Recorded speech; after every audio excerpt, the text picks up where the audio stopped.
Well, welcome everybody to the very first podcast presented to you by Right on Crime. This podcast is called Prosecutorial Innovation in America. Hard to say, but hopefully easy to understand. Uh, Again, it's presented to you by Right on Crime. If you want to know more about us, go to rightoncrime.com. I am Kurt Altman, your host and the director of the Prosecutorial Innovation Project at Right on Crime. I'm a former federal and state prosecutor and looking forward to highlighting prosecutors around the nation that are doing things different to try to make our justice system even better. I am pleased to have our very, very first guest for this podcast. Some might say guinea pig, but I'll say guest. He hails originally from Akron, Ohio, where he went to Akron University, where he obtained both his law degree and his MBA with a certificate of litigation. Came to Arizona. He started in private practice, where he served the local community members in a variety of matters, including juvenile law, delinquency and dependency, family law, guardianships, probates, wills, estates, and all that good stuff, and of course, criminal law. For those listeners, I want to introduce you to my friend, my colleague, the Honorable Kent Volkmer, Pinal County Attorney here in Arizona. Kent, welcome. Thank you, Kurt. I appreciate the opportunity to come and have a chat with you. Kent, I pulled your bio off the Pinal County Attorney's website. I might add a great picture. But it says that Kent Volkmer, the Pinal County Attorney, strives to treat people with fairness, dignity, and respect. Mr. Volkmer's goal has been to create a system of individualized justice. He wants county prosecutors to look at each case on its individual merits and seek penalties that fit the individual crime. What? What does that mean? Can you tell our listeners what you mean by that statement? The easiest way for me to explain it is, for far too long, I believe the prosecutorial community has failed to distinguish those that are truly dangerous in our community from those that have made a dumb decision.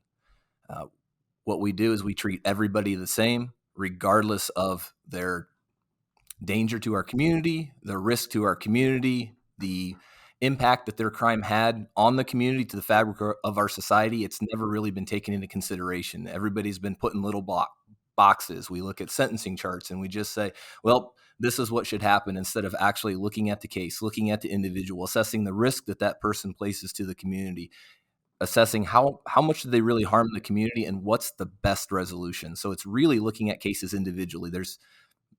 Every case is different. Every fact is different. Every victim's different. Every impact is different. And we really need to start looking at cases one by one, not in bulk. How big's your county? So we are geographically huge. We're about the size of the state of Connecticut. We've got 500,000 residents. So we're the third largest in the state of Arizona. So tell me how that works. You say you have 500,000 residents. I imagine your office is very busy, and you want to have every case looked at individually. What do you say to the critics that say, what about consistency? What about keeping the community safe? How can you staff an office that can look at cases individually and do what you're trying to do? Well, the issue that we have is what we've been doing for the last 60 years is not successful. Both in the state of Arizona and nationally, once somebody is sent to prison, 5 out of 6 of those people within 9 years will reoffend and commit a new offense. So you're looking at an 83% recidivism rate. We've got to start looking at doing things smart.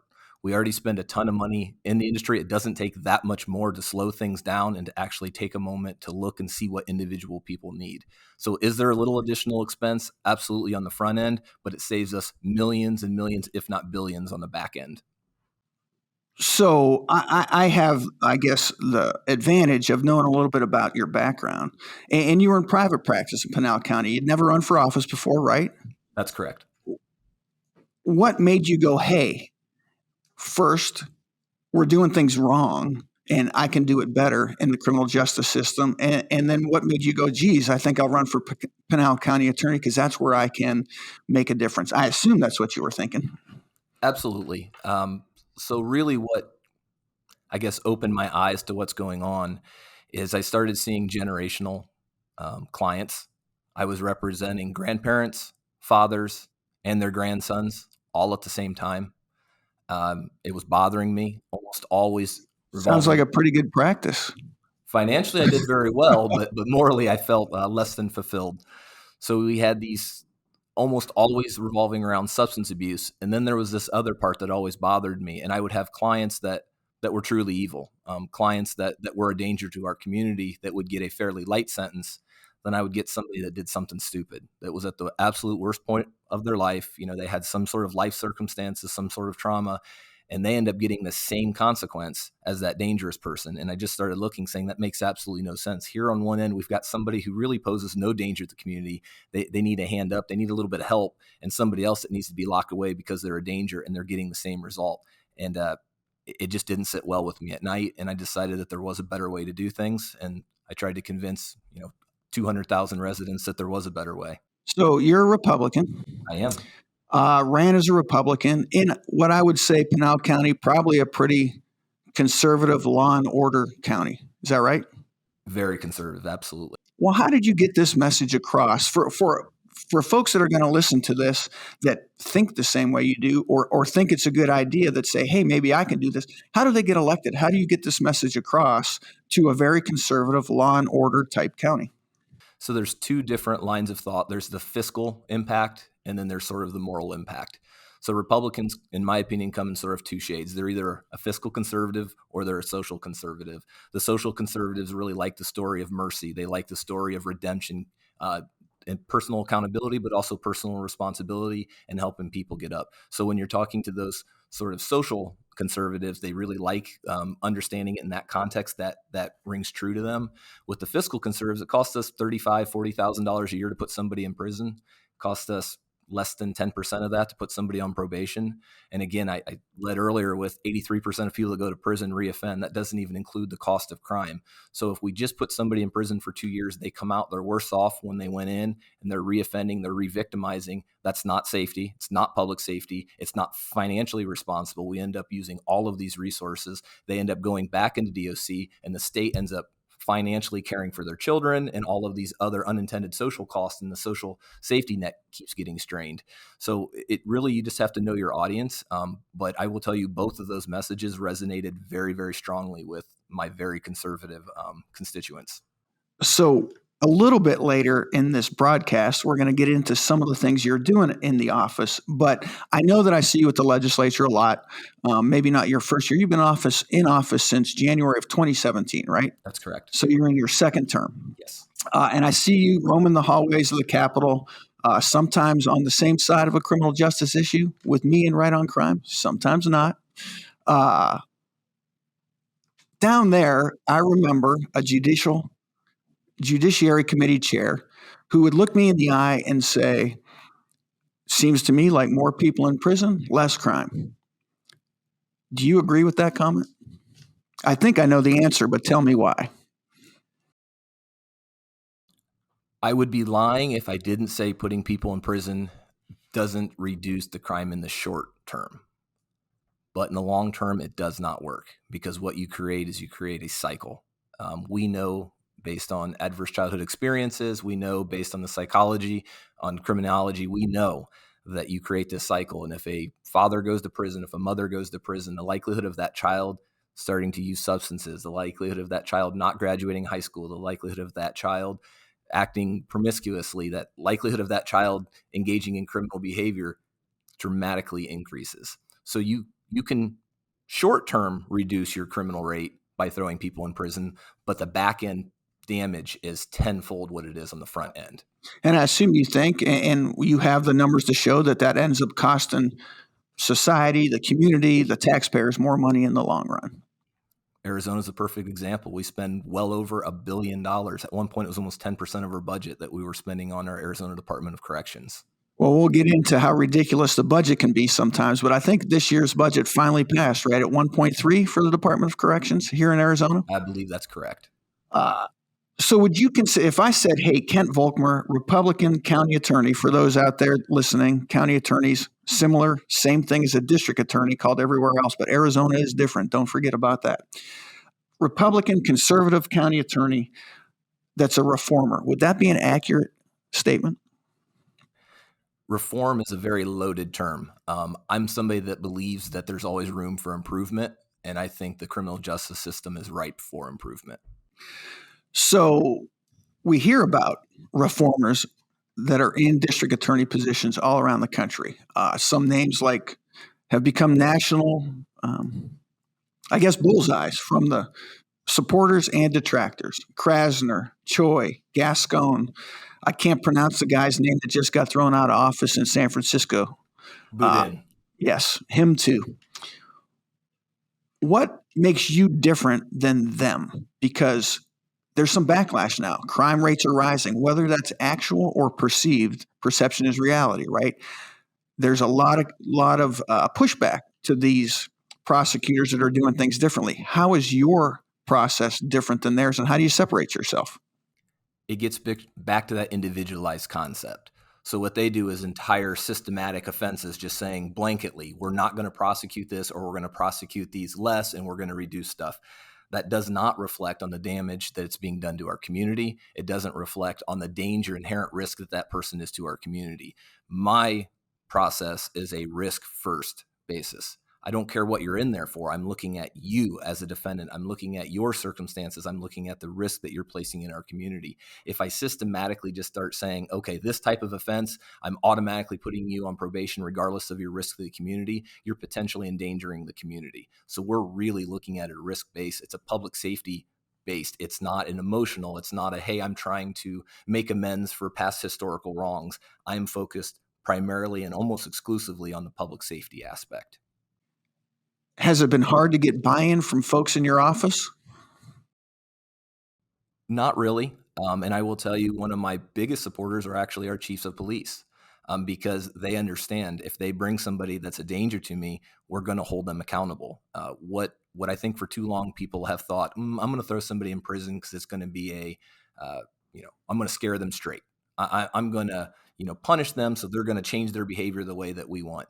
And that's not what prison's for. Prison is a warehouse where we keep people that are too dangerous to keep in our community. And my commitment to my local law enforcement and my chiefs are, if this is one of those dangerous people that's placing our constituents, placing our neighbors, our loved ones, our friends in danger, we're going to put them away, and we're going to put them away for a long time. But if it's somebody that needs help, somebody that needs to be lifted up, somebody that needs to get some sort of counseling or to get something to make them a productive member of society, if we can get that to them and get that to them quicker, they're always coming back to our community. At least now they're coming back as a productive member of our society who has jobs, who's caring for their kids, who's a taxpayer, who's not giving our police a hard time. So these are all great theories. They seem great when you say them out loud. They seem to make perfect sense.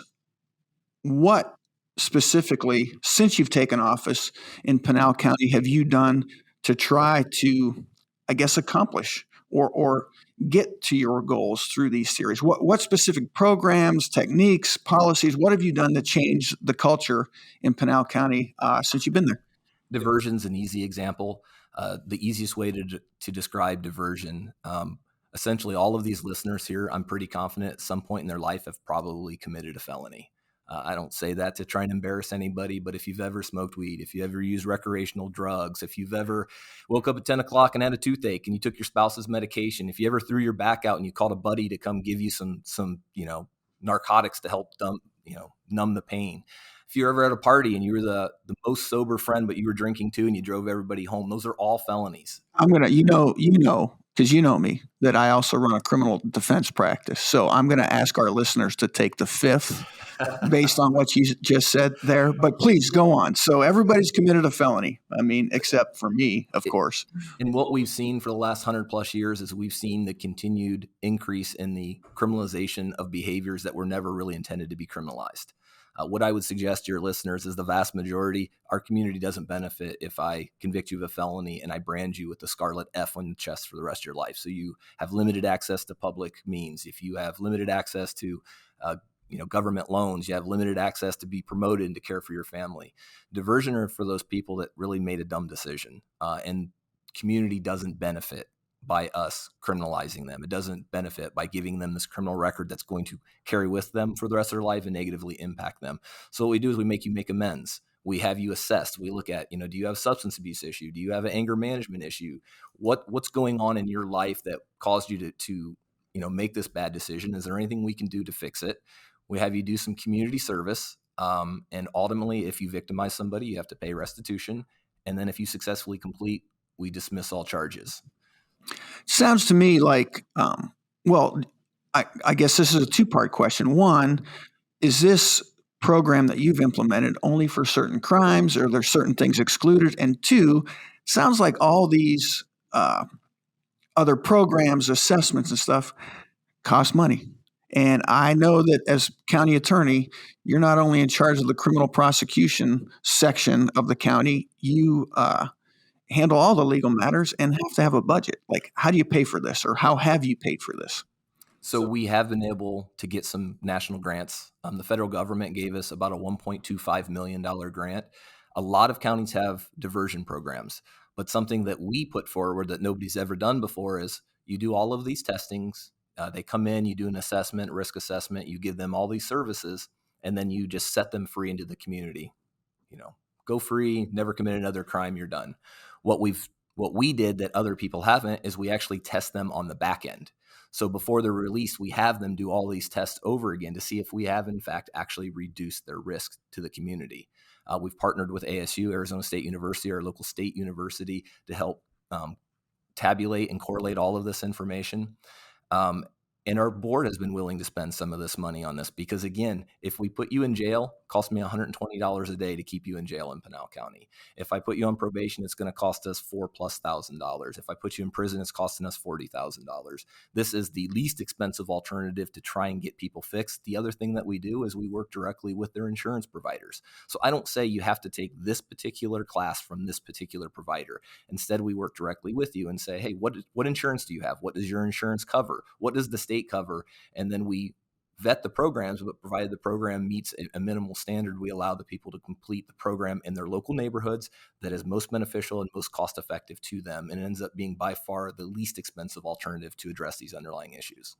How about results? I mean, how long have you been doing it, and what do the numbers look like, if you have them? Because I know numbers on diversion programs like this and people that reoffend or don't reoffend are tough to come by, and it kind of depends on who you ask. But what are your numbers looking like in Pinal County? I will tell you I love numbers, but I also acknowledge, I think it was Teddy Roosevelt who said there's lies, damn lies, in statistics.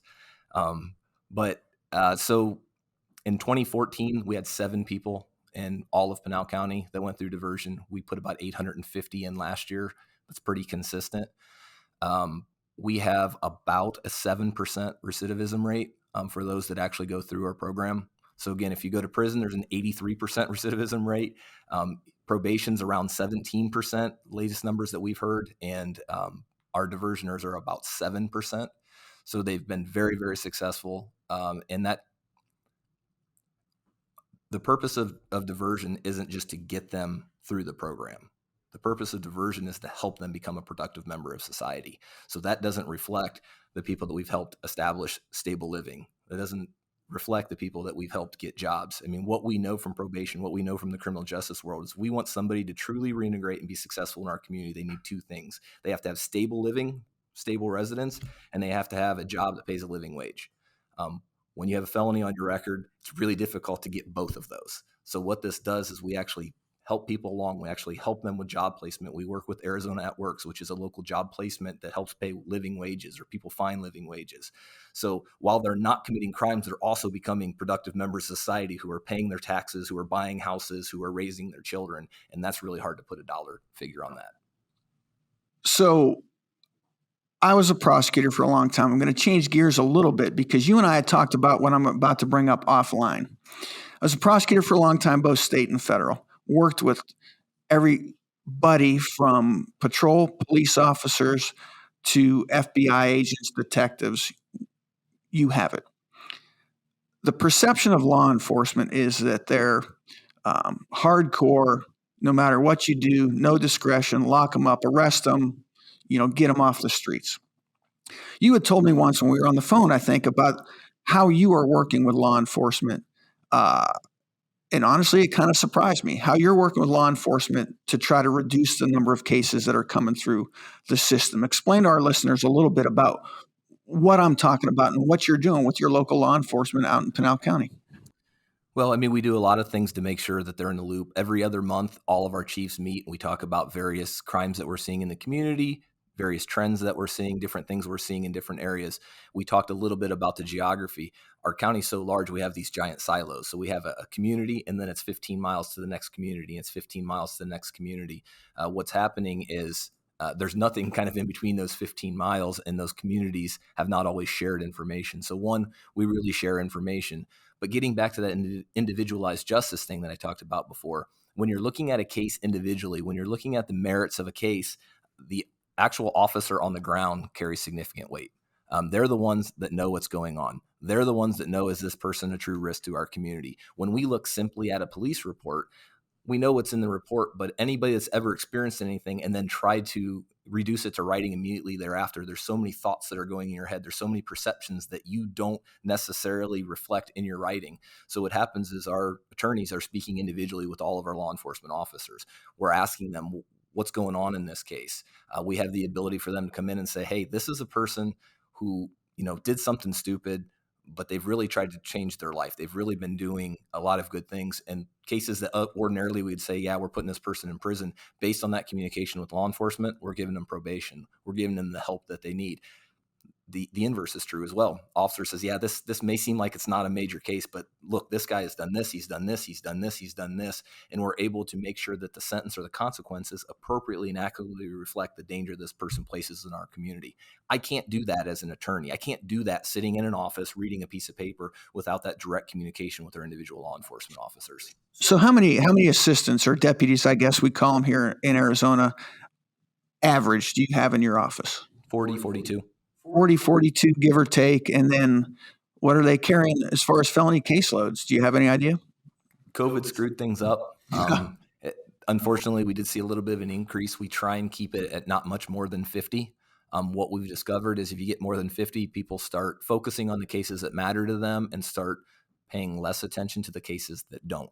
So fortunately, I have a board of supervisors who sets our budget, who understands this, who I have a great relationship with, who I've been able to demonstrate that are using statistics, using our method where we're actually giving the individualized attention that's necessary, we've been able to significantly reduce the number of crimes being committed in our community. So we've been able to get funded because they know in the long term, putting a little bit money up front saves us, again, millions, if not billions on the back end. So your deputies carry about 50 cases a piece. You have 40 to 42, and you have your deputies going out there and talking to law enforcement on almost every case, or every case if possible, to try to work these things out and find out the right thing to do? So we always have an open door. Anytime an officer wants to call, they're more than welcome to come in. We have our senior team that staffs cases periodically. Actually, every Tuesday afternoon, we staff cases.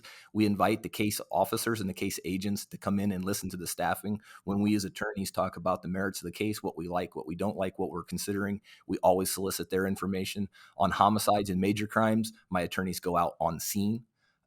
Something I recently implemented within 60 days of charging.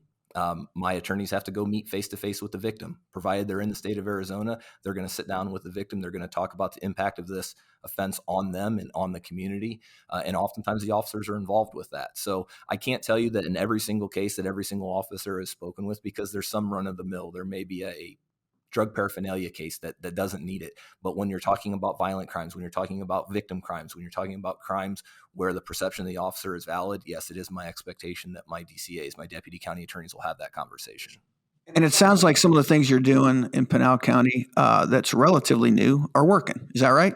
Absolutely. And what about the community? I mean, are they buying in? Are they happy as far as you can tell?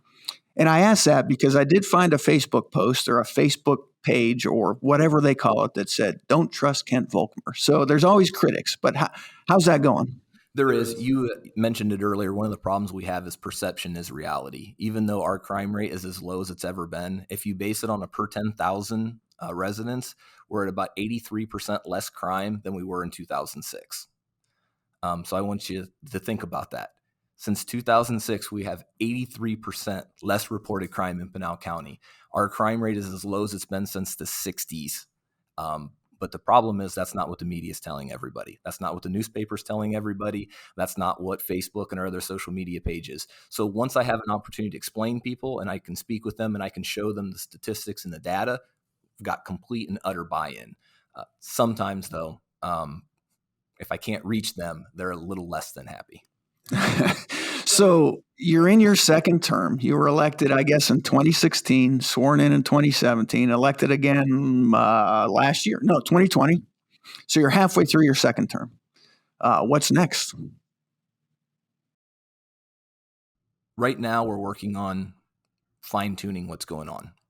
We've hit a really good place. Our crime index rate is phenomenal.